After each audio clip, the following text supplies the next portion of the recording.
Notre soirée spéciale consacrée à ces élections législatives historiques se poursuit sur France Bleu et sur France 3 Centre Val-de-Loire. Dans un instant, nous recevons les candidats de la 6e circonscription du Loiret pour notre dernier débat. Avant ça, nous allons entendre Céline Durchon qui nous présente cette 6e circonscription avec quelques données économiques et géographiques. Elle est située au centre du département du Loiret, entre les pôles de l'Est d'Orléans et de l'Ouest du Montargois. Cette 6e circonscription est assez récente. Elle a été créée en 2010 suite à un redécoupage national. Elle compte 114 400 habitants et 75 000 d'entre eux sont inscrits sur les listes électorales. Alors concernant ces habitants, 50% de la population a moins de 38 ans, ce qui en fait une circonscription assez jeune. Et c'est un territoire qui a plusieurs visages urbains et périurbains. D'abord avec du côté d'Orléans, les quartiers de l'Argonne, de la Barrière Saint-Marc, mais aussi les villes de Saint-Jean-de-Bray et de Chécy, des paysages plus ruraux, plus touristiques, avec notamment la présence de la Loire à vélo du côté de Châteauneuf-sur-Loire et la forêt domaniale d'Orléans du côté de Loris. Le dynamisme de ce territoire, on le doit à son tourisme et à son agriculture, mais aussi à l'industrie agroalimentaire qui est bien implantée, notamment avec le groupe LSDH, les laiteries de Saint-Denis de l'Hôtel, qui possède aussi l'entreprise Les Crudettes à Châteauneuf-sur-Loire. Et puis à noter la présence de l'entreprise Dior à Saint-Jean-de-Bray. On l'a vu, cette 6e circonscription du Loiret est une circonscription récente, politiquement, quand elle a été créée pour la première fois en 2012. C'est la socialiste Valérie Corre qui avait été élue. C'était la seule fois qu'une socialiste a été élue dans ce département depuis 30 ans. En 2017 et 2022, c'est Richard Ramos pour le MoDem qui a été élu. Richard Ramos, bonsoir. Bonsoir. Vous êtes donc sur ce plateau parce que vous êtes candidat à nouveau pour cette élection. Vous représentez le MoDem. Tout à fait. Face à vous, Christophe Lavial, bonsoir. Bonsoir. Vous êtes le candidat du Nouveau Front Populaire, membre du Parti Socialiste. Oui, membre du Parti Socialiste. Et j'ai été le suppléant de Valérie Corre de 2012 à 2017. Avec nous également Anthony Zeller, vous êtes le candidat du Rassemblement National. Tout à fait, bonsoir, merci pour votre invitation. Et le quatrième débatteur, c'est Jean-Luc Poisson, vous êtes le candidat du Parti des Républicains. Tout à fait. Bonsoir à tous. Alors vous représentez plusieurs blocs. On peut dire qu'en ce moment la France est divisée en 3 blocs, peut-être 4 avec les Républicains. Et dans chaque camp, on dit en ce moment que ces élections vont être historiques et que la France est en danger. Selon vous, Richard Ramos, est-ce qu'il y a un danger et quel est le danger dans cette élection? Il y a un danger, il faut que les hommes et les femmes qui peuvent débattre soient sans soupçon. Et donc aujourd'hui, je demande à M. Bardella de retirer la candidature de M. Jean-Pierre Templier, le suppléant de monsieur, qui sur les réseaux sociaux écrivait pour les femmes, c'est encore il y a quelques jours, j'écoute Attal sur BFM et regarde Valérie Ayé, je pense que sa petite culotte doit être mouillée vu le regard. Ce monsieur est un sexiste. On ne peut pas laisser, je dis à M. Bardella, ne laissez pas, on peut débattre, je ne suis pas d'accord avec vous, mais on ne peut pas faire ça. Et puis ce même monsieur écrit aujourd'hui sur les réseaux sociaux, encore sur les réseaux sociaux, des propos antisémites. J'ai demandé à Maître Tedjen, ancien bâtonnier de Paris, dont le père a été dans les camps de concentration, déporté, évadé. Il était avec le général de Gaulle, ministre de la Justice, de porter plainte au tribunal d'Orléans. Car ce monsieur, qui est avec monsieur son suppléant, quand quelqu'un lui parle de monsieur Zemmour en parlant de certains groupes extrémistes juifs, votre suppléant dit, c'est sur les réseaux, c'est vrai, Gori, mais cette communauté juive nous dirige combien, depuis combien sont au gouvernement à la tête d'entreprises du CAC 40, partout dans le monde, ils nous dirigent. 3 points d'exclamation. Je demande ce soir sur la chaîne publique à M. Bardella, qui l'a fait ce matin ailleurs, de retirer la candidature de monsieur Jean-Pierre Templier pour sexisme et antisémitisme. Le danger, si on vous écoute, se situe donc du côté du Rassemblement national. Il est normal, Anthony Zeller, vous deviez avoir la parole de toute façon. Vous répondiez sur ce point et sur ce qui est le danger principal dans cette élection pour vous. Écoutez, moi je suis très surpris de cette sortie de M. Ramos. Si les propos sont avérés, effectivement, M. Ramos, je les condamne. Mais par contre, moi ce qui m'étonne, c'est que M. Templier était déjà candidat en 2022. Ça n'avait pas l'air de vous déranger. Et par contre, vous avez, pardonnez-moi, vous avez bu des verres aussi avec lui au bistrot de Coudroy. Là, ça avait peur de vous déranger aussi récemment. Monsieur, vous voyez, alors, Ramos. je vais vous dire quelque chose, monsieur. Je vais vous dire quelque chose. Non, mais on fait de la politique, monsieur. Monsieur, quand je croise quelqu'un dans les bistrots, que je vais dans la circonscription, je peux boire un café avec quelqu'un. Mais là, quand on est à la représentation nationale, je ne connaissais pas les propos de ce monsieur. C'est à vous de vérifier vos candidats. Et quand je vois que ces propos, là, en ce moment, sur les réseaux sociaux, c'est des propos sexistes et antisémites, on ne peut pas laisser un candidat. Donc M. Bardella, comme il l'a fait ce matin, doit retirer, vous devez retirer, monsieur, si vous avez de l'honneur, la candidature de M. Templier. Donc, vous rendez Anthony, compte les propos sur les femmes? Il faut, vous les avez déjà lus, on les a entendus. Le culotte doit être mouillé vu le regard. Mais on ne peut pas discuter avec des gens qui sont sexistes. Il faut qu'Anthony Zeller puisse répondre. Vous confirmez que ces propos ont été tenus? Écoutez, monsieur, moi, ces propos, je ne les ai pas vus. Donc, effectivement, s'ils ont été tenus, je les condamne, monsieur Ramos. Mais aujourd'hui, c'est pas la peine d'en faire un cirque. C'est pas, monsieur, vous trouvez que traiter les femmes comme ça et avoir des propos antisémites, c'est un cirque? Je viens de vous dire que je condamnais ces propos. Voilà. Eh bien, tirez les conséquences, ne le laissez pas comme suppléant. Si vous estimez avoir répondu sur le sujet, Anthony Zeller, selon vous, quel est le danger principal aujourd'hui pour parler des problèmes des Français? Voilà. Moi, je suis là pour parler du pouvoir d'achat, de la sécurité, de l'immigration. Je ne suis pas venu parler de monsieur Jean-Pierre Templier, monsieur. Voilà ce que je voudrais vous répondre à ce sujet. En tout cas, si ces propos ont été tenus, je les condamne, M. Ramos. Sur la question principale, sur ce pourquoi vous vous présentez, oui, et sur quel est le danger principal pour la France aujourd'hui, quel est-il selon vous? Aujourd'hui, le danger principal de la France, c'est qu'on a un pays qui est rongé par la dette. Vous avez 120 attaques au couteau par jour, un hôpital qui est à terre, une école qui ne fait plus son travail. Nous, aujourd'hui, demain, avec Jordan Bardella, nous rétablisserons tous ces pôles. Nous voulons qu'une chose, c'est arriver au pouvoir pour justement que la France reste la France, monsieur. Christophe Lavial, selon vous, est-ce qu'il y a un danger particulier dans cette élection, plus que dans les précédentes, et lequel?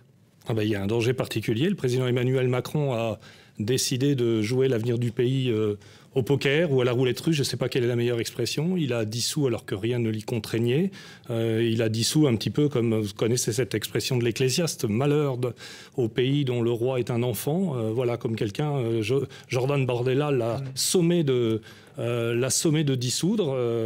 Voilà, t'es pas chiche. Et Macron a répondu, si je suis chiche, on va voir effectivement le danger aujourd'hui.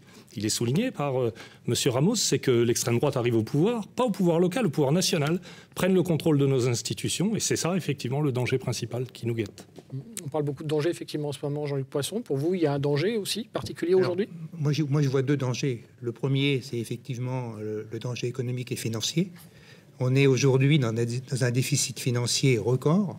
Chacun le sait. Hein. On est... pour l'année 2023, avec un déficit de 5,5% du PIB, 154 milliards. On les enchaîne comme ça, les années après les autres. Et puis, le deuxième point, c'est le déclin de la France, si vous voulez. Étant républicain, issu de familles, effectivement... alors, je ne vais pas aller jusqu'au général de Gaulle, mais voilà, le déclin de la France, vraiment...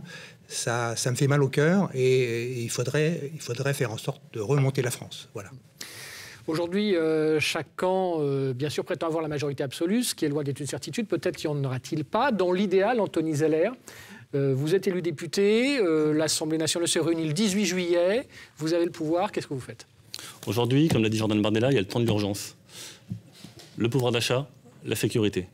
Donc aujourd'hui, concernant le pouvoir d'achat, une mesure très simple. Nous baissons la TVA sur les carburants, sur le gaz, sur le fioul, de 20 à 5%. Ça, c'est du pouvoir d'achat, c'est du concret, tout de suite pour les Français. Deuxième mesure, nous demanderons aux patrons d'augmenter les salaires de 10%. Ces 10% seront exonérés de charges salariales et patronales. Pareil, c'est du pouvoir d'achat. Voilà aujourd'hui ce que nous proposons comme mesure rapide et concrète pour remettre du pouvoir d'achat aux Français, monsieur. Jean-Luc Poisson, pour vous, quelle serait la situation idéale? A priori, on ne prétend pas... les scores du mouvement républicain ne lui permettent pas à ce parti de prétendre à la majorité absolue. Ce serait quoi la situation politique idéale, selon vous? Écoutez, la situation politique, c'est de faire passer les idées de la République, enfin des Républicains, de les faire passer, de faire adhérer à ces idées, et de manière à ce qu'on arrive effectivement à redresser le pays, quoi. Voilà, c'est ça. Richard Ramos, pour vous, la priorité, si vous êtes réélu et que vous aviez la majorité absolue? La priorité, c'est le pouvoir d'achat. Je veux dire, que les gens puissent continuer à pouvoir vivre décemment et que ça soit aussi avec nos petits paysans. Et puis évidemment, l'éducation et la santé, parce qu'on est dans un territoire qui souffre de l'accès à la santé. Voilà. Et puis, ce sera aussi continuer le combat qui est le mien, parce que j'ai été ce député-là, celui qui a défendu les petits producteurs, celui qui a défendu le produire en France et qui a combattu les industriels et la grande distribution quand ils sont en train de tuer nos petits paysans qui crèvent de faim. Et on le sait bien dans le Loiret, il y en a un sur deux qui gagne moins de 1 000 € et tous les 3 jours, il y en a un qui est en danger parce que peut-être il va te mettre fin à ses jours. Le pouvoir d'achat, est-ce que c'est aussi la priorité du Front populaire ? Oui, j'allais dire, je ne vais pas être très original, à la différence que le Rassemblement national a voté par exemple contre l'augmentation, la revalorisation du salaire minimum, a voté pour la réforme des retraites, et que M. Ramos était député d'une majorité qui a, depuis 7 ans, entrepris une vraie casse sociale sur ce plan-là. Donc oui, le pouvoir d'achat est évidemment la priorité dont les gens nous parlent. Il y a une série de mesures très claires, l'augmentation du SMIC, la revalorisation du minimum vieillesse, la revalorisation des minima sociaux. L'idée, c'est de changer, c'est de rompre dans les 15 jours qui viennent après l'élection, et puis ensuite de bifurquer vers un autre modèle. Ce pouvoir d'achat, est-ce qu'il faut l'augmenter pour tout le monde ? Parce que augmenter le pouvoir d'achat aussi des plus aisés, c'est aussi augmenter un niveau de consommation. Est-ce que c'est soutenable d'un point de vue environnemental, ou est-ce qu'il faut cibler les aides au pouvoir d'achat ? Quand on parle du salaire minimum, on ne parle pas des plus aisés. Hein, donc voilà, la mesure phare, c'est l'augmentation du salaire minimum. Je rappelle que la France a un salaire minimum qui est le 6e au niveau européen. Hein, donc on nous parle de choses qui seraient impossibles, infaisables, d'autres réussissent à faire. Donc augmentation du salaire minimum, augmentation des minima. Hein, on ne peut pas d'un côté dire on veut valoriser le travail et ne pas vouloir que le travail paie. On a effectivement des gens qui sont dans des situations avec des petites retraites, avec des petits salaires. C'est de cela dont il faut agir. Hein, ce qui mine le pays, ce sont pas que le pays, d'ailleurs beaucoup de pays industrialisés, ce sont les inégalités qui non seulement créent un scandale, mais sont inefficaces sur le plan économique. Oui, moi ce que je voulais ajouter sur le pouvoir d'achat, parce qu'effectivement c'est un sujet important, hein, les gens, ça fait partie des inquiétudes des gens et ça fait partie aussi du climat d'aujourd'hui. Hein. Le pouvoir d'achat, alors il y a plusieurs propositions, on vient de les entendre. Le SMIC à 1 600 €. Moi je crains que d'un seul coup les entreprises, surtout les petites et moyennes entreprises, reçoivent encore un coup et ne s'en remettent pas forcément pour certaines. Ça c'est le premier point. Le deuxième point, la baisse de la TVA sur l'énergie, c'est très bien, sauf que forcément, c'est des recettes en moins, et surtout, ça s'applique à tout le monde. Donc là, on ne favorise pas le pouvoir d'achat, effectivement, pour ceux qui en auraient besoin. Moi, il y a également donc M. Ramos. Alors, M. Macron, j'ai noté d'ailleurs que sur vos affiches, il n'y avait plus la tête de M. Macron, et alors que la fois précédente, il y était. Mais sur les vôtres, il n'y a même pas le logo des LR. Mais c'est pas grave. C'est pas grave. Il n'y a pas le logo des LR sur le vôtre. Pourquoi ? C'est pas grave. C'est pas grave. Mais juste pourquoi il n'y a pas le logo des LR ? C'est parce que c'est une investiture générale et voilà. Et on ne met pas le logo de son propre parti ? Pas forcément. Ah bon ? Donc je voulais dire donc la prime Macron de 3 000 à 10 000 €. Bon, très bien. Déjà, elle est défiscalisée naturellement, mais il faut que les entreprises soient à même de la verser. La prime qui aujourd'hui va jusqu'à 3 000 n'a pas été véritablement beaucoup versée, me semble-t-il. Et les PME, est-ce qu'ils sont à même encore de verser une prime à cette hauteur-là ?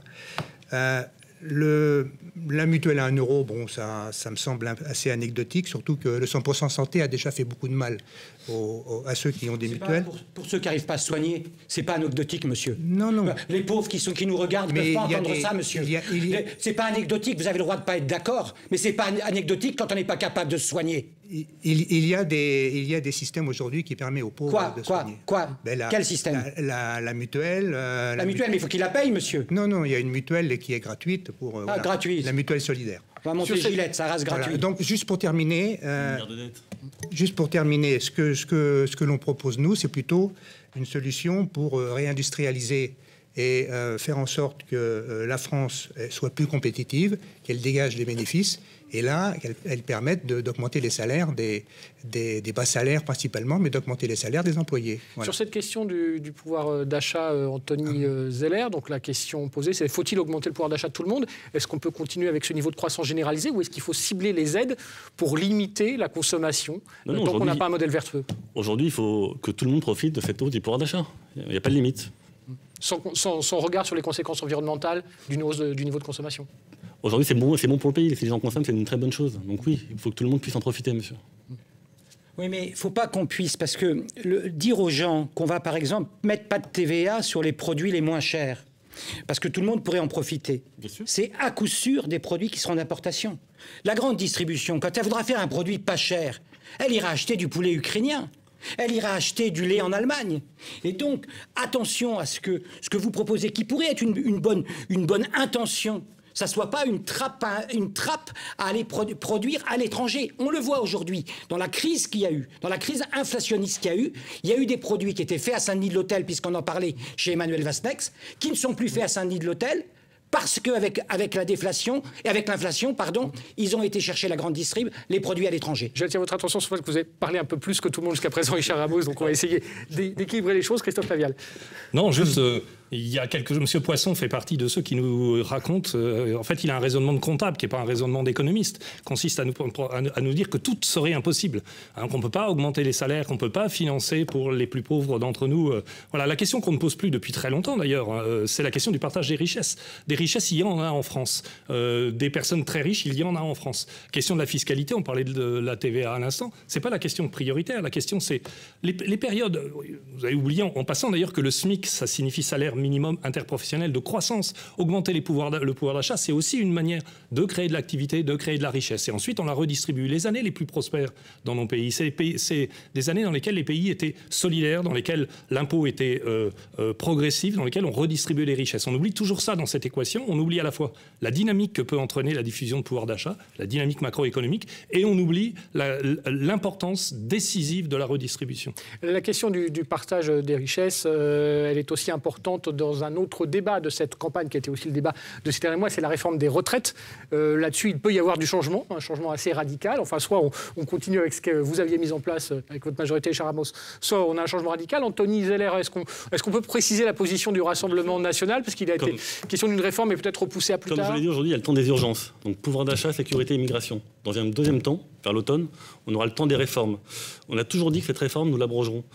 Tous ceux qui ont commencé de travailler avant 20 ans, en général, ce sont des gens qui ont des métiers pénibles. Ils pourront partir à partir de 40 annuités dès qu'ils auront atteint l'âge de 60 ans. Voilà, c'est une réforme que nous ferons dès l'automne. Mais jamais nous n'avons mis cette réforme d'écart. Je voulais revenir rapidement sur le sujet. Le seul député de la majorité à avoir dit jusqu'au bout que je ne voterai pas cette réforme des retraites. Le seul. Il faut nous rejoindre alors. C'est noté, effectivement, ce n'est pas une réforme que vous soutenez, Richard Ramos. Jean-Luc Poisson, en revanche, vous, c'est une réforme, si elle n'a pas été soutenue par Richard Ramos, elle a été soutenue par votre camp, cette réforme des retraites. Réforme à point. Qui avait été envisagée dans un premier temps, avant le Covid, puis abandonnée après. C'est le même euro pour tout le monde. Jean-Luc Poisson, cette réforme, on s'y tient ou, enfin, c'est a priori la position de votre parti? Pour moi, effectivement, on l'a voté au niveau de l'Assemblée nationale. À mon avis, c'est une première réforme, parce que quand on regarde un petit peu les choses de près, donc on est aujourd'hui avec une situation qui est inquiétante. Avec cette réforme, on va pendant 2 ou 3 ans être à l'équilibre ou excédentaire, et ensuite, à partir de 2025 environ, 2026, on va à nouveau être déficitaire. Alors, c'est pas moi qui le dis, c'est le corps qui le dit, qui a fait une étude qui est sortie au mois de juin, là, voilà, et qui dit la chose suivante. À partir de 2025-2026, à nouveau déficitaire. Alors, je regarde ma fiche parce que je ne veux pas me tromper sur les pourcentages. Donc, atteindre 0,8% du PIB en 2070 de déficit, avec un déficit croissant au fur et à mesure jusqu'aux années 2070. Donc, qu'est-ce que serait la retraite à 62 ans? Environ 27 milliards de déficit supplémentaire. La retraite à 60 ans, un peu plus de 50 milliards. Donc, je ne sais pas si le pays peut se permettre ça aujourd'hui. Vous souhaitez repousser encore le départ à la retraite Écoutez, c'est un fait et c'est une vérité. Les gens vivent de plus en plus longtemps. Voilà, il y a un temps de retraite qui est plus élevé, et tant mieux pour ceux qui sont... On part à quel âge? Aujourd'hui? Non, mais vous voulez qu'on parte à quel âge? Écoutez... vous êtes au courant? À quel âge? Moi, je pense que ce qui avait été dit au départ à 65 ans était quelque chose de convenable et de raisonnable, qui permettait d'équilibrer un peu plus les comptes, me semble-t-il. Donc, si vous voulez, qu'est-ce qui va se présenter après, à partir du moment où on est à nouveau en déficit? L'augmentation des cotisations. l'allongement de la durée des cotisations ou du temps de travail. Voilà, donc à mon avis, aujourd'hui, on est dans une réforme qui est à peu près à mi-chemin et qui ne suffira pas dans les années suivantes. Une réforme qui sera complètement revue si vous obtenez une majorité absolue avec le nouveau Front populaire. Christophe Lavial, qu'est-ce que vous prévoyez pour les retraites ?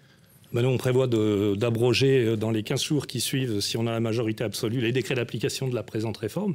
Et effectivement, il faut sortir... à chaque fois, on tombe sur des débats qui sont des débats technocratiques et qui sont biaisés. Moi, je veux bien entendre que rien n'est possible. Alors, on va dire aux Français qui souffrent, mais rien n'est possible. On va dire aux Français, il faut valoriser le travail. Mais valoriser le travail, ça veut dire travailler de plus en plus longtemps avec des salaires qu'on ne peut pas augmenter parce que ça n'est pas possible. Parce que la sacro-sainte dette ou le sacro-saint déficit nous empêcherait de faire des choses. Voilà, on est là pour faire de la politique. Ce qui a fracturé la société française, c'est l'impuissance publique qui, sur tous les plateaux de télé, depuis des années, est répétée. On ne peut pas faire, ça n'est pas possible, on n'a pas les moyens de faire. Il faut se poser la question de la création de richesse, il faut se poser la question de la redistribution. La réduction du temps de travail dans la vie, tout au long de la vie ou tout au long de la semaine. C'est-à-dire des 32 heures, c'est votre programme. Non, je parle de la réduction. On peut reparler effectivement de la perspective de la réduction hebdomadaire du temps de travail, mais la réduction tout au long de sa vie.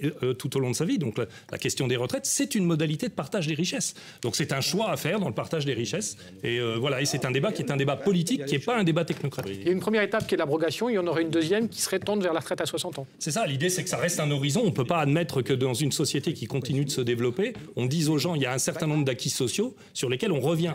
Donc c'est un horizon. Évidemment, l'idée c'est plutôt de dire oui, moi je suis dans un métier où il n'y a pas de pénibilité particulière, je peux travailler au-delà de 60 ans, il n'y a pas de difficulté. Mais les gens qui ont commencé tôt, qui ont des métiers pénibles, le gouvernement de François Hollande avait introduit ce genre de dispositif. Ils ont été enlevés par la majorité actuelle. Ça me paraît être un minimum que de considérer qu'on puisse effectivement, lorsqu'on a un certain nombre d'années de cotisation, qu'on a commencé tôt, qu'on a des métiers particulièrement pénibles, que le départ à la retraite à 60 ans soit un horizon. Il y aura donc un choix radical de société, selon la majorité qui sera obtenue ou pas d'ailleurs à l'Assemblée nationale prochainement. Autre sujet sur lequel on pourra avoir un changement radical de politique étrangère. Les députés seront amenés à se prononcer, notamment sur le sujet de l'aide à l'Ukraine. Anthony Zeller, est-ce qu'il y aura un changement si le Rassemblement national arrive aux responsabilités sur le soutien que la France apporte à l'Ukraine ? Nous avons toujours dit que nous soutenons l'Ukraine contre la Russie. Voilà. Nous livrerons des munitions, on soutient le peuple ukrainien, nous condamnons évidemment la vision de la Russie. C'est inadmissible et nous serons toujours derrière les Ukrainiens. Sous quelle forme ? Parce qu'on sait qu'Emmanuel Macron a envisagé la possibilité d'aller plus loin en envoyant des troupes au sol. Est-ce que ça, ce sera votre position aussi ? Qu'est-ce qui va se passer demain, monsieur, si nos troupes au sol, si quelqu'un est tué ? Est-ce qu'on rentre en conflit avec la Russie ? Moi, je ne veux pas qu'il y ait de troupes au sol. Je ne veux pas que les enfants de France se fassent tuer en Ukraine, monsieur. S'il vous plaît. Juste, parce que vous êtes vraiment en avance sur le temps de parole, on va entendre Jean-Luc Poisson sur ce sujet. Quelle sera la position de votre parti ? Aller plus loin dans l'aide à l'Ukraine ou pas ? Oui, je pense qu'il faut soutenir l'Ukraine parce qu'aujourd'hui, on sait qui est l'agresseur, hein, c'est la Russie. Donc en fait, l'Ukraine a les moyens de se défendre si on l'aide vraiment, de manière à repousser en fait cet assaut russe et ne pas laisser avancer les troupes russes. Donc l'idée, c'est effectivement d'augmenter le soutien à l'Ukraine militairement, économiquement, voilà. Christophe Lavial, on sait que c'est un sujet conflictuel au sein du nouveau Front populaire. Est-ce que vous avez vraiment une position commune ? S'il est conflictuel, il fut conflictuel, puisque en tout cas très clairement dans l'accord programmatique qui sous-tend la création du nouveau Front populaire, ça fait partie des choses, des lignes rouges, si on veut les appeler comme ça, que le Parti socialiste et Raphaël Glucksmann et Place Publique ont imposé, j'allais dire, enfin en tout cas ont amené les partenaires à converger vers cette idée qu'évidemment il n'y a aucune hésitation à avoir. Poutine a attaqué l'Ukraine. Derrière l'Ukraine, c'est non seulement un pays qu'il a attaqué, mais c'est l'Europe tout entière. C'est même le modèle de développement démocratique de l'Europe que Poutine attaque. On sait très bien que c'est existentiel et qu'il faut non seulement aider la résistance ukrainienne par l'armement, mais envisager toute possibilité pour empêcher la victoire de Poutine. Avant d'entrer dans la dernière partie de cette émission, nous allons maintenant donner la parole à une candidate qui ne se trouve pas sur ce plateau. On va entendre les priorités d'Isabelle Lamarque. C'est la candidate de Reconquête. La 6e circonscription, comme dans beaucoup de villes et villages de France, fait face à une islamisation de plus en plus prégnante. Les voiles fleurissent partout dans les rues. La ville de Chécy, bientôt une mosquée va s'ouvrir. Et moi, je veux défendre nos convictions Et je peux assurer justement les électeurs que je ne lâcherai rien. On veut remettre l'Église au centre du village, que ce soit au sens propre ou au figuré. Au sens propre, parce que nous voulons défendre notre civilisation chrétienne et la maintenir en France coûte que coûte contre l'islamisation et l'augmentation de l'immigration arabo-musulmane. On souhaite apporter un discours de vérité. Je pense que les Français en ont ras-le-bol de la langue de bois, des compromissions, des reniements, des manigances. Nous sommes des gens de conviction et nous voulons défendre nos idées devant les urnes. Voilà les propositions principales pour Reconquête. Richard Ramos, un mot sur la politique étrangère. Sur la politique étrangère. Mais rapidement. Oui, M. Zeller, qui est à côté de nous, retweet M. Gentillet. C'est bien vous, ça, vous l'avez retweeté, ça? Oui, monsieur. Candidat dans le Cher. Candidat dans le Cher. Ce monsieur Gentillet est le créateur du cercle Pouchkine, un groupuscule de réflexion au service de la propagande russe. Est-ce que vous êtes... Vous êtes fébrile, monsieur Ramos. Ah mais non, pas fébrile. C'est un cercle russe. Et donc, il faut laisser Anthony Zeller répondre sur cette question parce qu'il est en retard en termes de temps de parole. Donc la parole est à Anthony Zeller.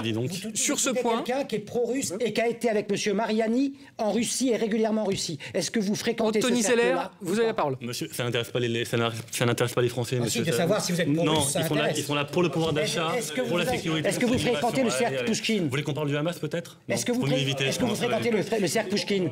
C'est pas le sujet, ça ne m'intéresse pas. Anthony Zeller, sur une dernière priorité de votre programme, car vous êtes en retard en termes de temps de parole. Merci. Vous avez une trentaine de secondes. Alors, moi, aujourd'hui, un sujet qui m'intéresse fortement, ce sont les déserts médicaux.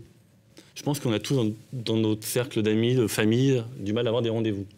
Je vais vous raconter une petite anecdote qui m'est arrivée il y a 2 jours. Je suis venu sur le plateau aujourd'hui avec mon fils, qui a 1 mois. Il y a 2 jours, il a été extrêmement malade. On a appelé avec ma femme une dizaine de médecins. Un seul a accepté de le prendre entre 2. Et que je remercie fortement ce médecin. Et si vous voulez, je ne peux pas en vouloir aux autres médecins parce qu'ils sont compressés, ils ont trop de travail. Aujourd'hui, on a un réel problème dans le Loiret de désert médical. Nous, ce qu'on propose aujourd'hui, il faut savoir également qu'il y a 35% des médecins qui ont plus de 60 ans, donc qui vont partir en retraite.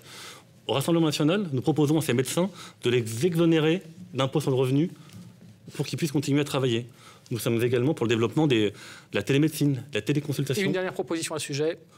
Si vous avez conclu sur ce sujet, on va pouvoir passer à la dernière partie de ce débat. C'est un sujet important pour tout le monde, je sais, mais ce sont les règles du temps de parole. On ne peut pas faire intervenir tout le monde et relancer un débat sur les déserts médicaux. Vous allez donc avoir 45 secondes chacun pour conclure ce débat. Avant ça, je vous rappelle les noms des autres candidats de cette circonscription. Son candidat également dans cette circonscription du Loiret, David Choquel pour Lutte ouvrière et Annie Berthaud-Korzik pour Debout la France. Voilà, vous avez maintenant chacun 45 secondes pour vos priorités en vous adressant directement à vos électeurs. Le tirage au sort vous a désigné. Richard Ramos, pour commencer. Oui, moi simplement dire aux gens qui me regardent sur France 3 que ça fait 7 ans que je suis sur le terrain, à la fois un député de terrain et un député à l'Assemblée nationale. J'ai lutté contre la malbouffe, j'ai pas toujours réussi. Des fois, j'ai réussi des très beaux combats. Et puis, j'ai été aussi ce député libre. C'est-à-dire que même quand la Macronie, de temps en temps, votait des choses qui ne me plaisaient pas, j'ai voté avec la gauche et avec la droite. Et donc, je souhaite rester le député de terrain et l'homme libre. C'est-à-dire celui qui est capable de voter avec la gauche quand c'est dans l'intérêt du peuple ou avec la droite républicaine quand c'est dans l'intérêt du peuple. Et donc, c'est celui-là que je veux dire. Et puis, je le répète, les candidats du Rassemblement national dans la 6e circonscription du Loiret, il y en a un qui est sexiste et antisémite et il y en a un autre qui est pour ce monsieur Poutine. Et donc, votez bien, quel que soit votre candidat, votez bien à ces élections. Ce seront donc vos derniers mots sur ce débat, Richard Ramos. Anthony Zeller, vous avez 45 secondes. Monsieur Ramos demande le soutien de Thomas Ménager pour voter sur les salles nitrité. Là, par contre, on n'entend pas, monsieur Ramos. C'est quand même étonnant. Là, par contre, le RN, vous en avez besoin. C'est quand ça vous arrange. Le chrono est lancé, Anthony Zeller. Oui. Dimanche 30 juin, vous allez voter. Ces élections sont cruciales pour l'avenir de la France. Vous aurez le choix entre Mélenchon Premier ministre, avec Sandrine Rousseau qui dit que la police tue, ou encore Madame Obono qui qualifie le Hamas de mouvement de résistance. De l'autre côté, un gouvernement d'union nationale, d'hommes et de femmes qui aiment leur pays et qui veulent qu'une seule chose, que la France reste la France. Je serai un député de proximité, sur le terrain et pas seulement sur les plateaux de télé. Le 9 juin, le 30 juin, je compte sur vous pour voter pour les listes soutenues par Jordan Bardella. Vous étiez un peu en retard par rapport à tout le monde, si vous voulez poursuivre un peu sur nos priorités. Je dis, soyez mobilisés, je dis aux clients, pour la sécurité, pour le pouvoir d'achat, contre l'immigration. Vous savez ce qu'il vous reste à faire. Ce sont donc vos derniers mots dans ce débat. Anthony Zeller, candidat du Rassemblement national. Le tirage au sort a ensuite désigné Christophe Lavial. Vous avez 45 secondes pour vos priorités. Chers concitoyens et concitoyennes de la 6e circonscription, Emmanuel Macron, je le disais tout à l'heure, a décidé de jouer le destin de notre pays au poker. Les élections législatives des 30 juin et 7 juillet sont donc cruciales car elles peuvent conduire à porter l'extrême droite au pouvoir, menaçant nos droits, nos libertés et la paix. Le macronisme est mort le 9 juin 2024.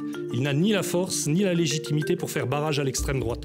Seule la gauche peut être la digue dont la démocratie française a besoin. Seule la gauche peut être au rendez-vous des espérances pour affronter les urgences sociales, écologiques, économiques, démocratiques auxquelles nous sommes confrontés. Élu de terrain dans cette circonscription depuis plus de 15 ans, je veux porter à vos côtés le dynamisme collectif du nouveau Front populaire. Le 30 juin, votez, faites voter, nouveau Front populaire. Votez et faites voter pour Christophe Lavial. Ce sont donc vos derniers mots dans ce débat, Christophe Lavial. Christophe Lavial, candidat du Nouveau Front populaire et du Parti socialiste. Et donc le tirage au sort vous a désigné pour prendre la parole en dernier dans ce débat. Jean-Luc Poisson, candidat Les Républicains.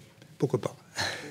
Donc en 45 secondes, on va effectivement être très rapide. Donc pour les Républicains, en fait, après des années et des années de déficit, des années de mauvaise gestion, voilà, M. Ramos, ça fait 7 ans qu'il est là, la situation est très très délicate.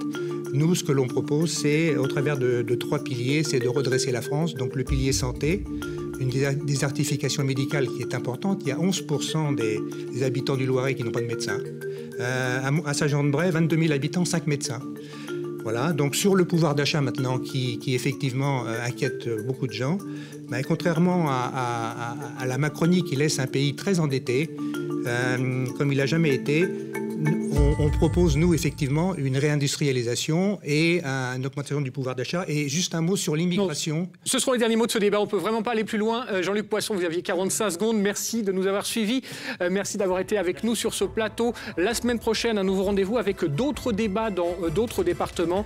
On suivra les débats dans le Cher, dans l'Indre et en Indre-et-Loire, des débats sur France 3 et sur France Bleu, bien évidemment. Merci, à bientôt.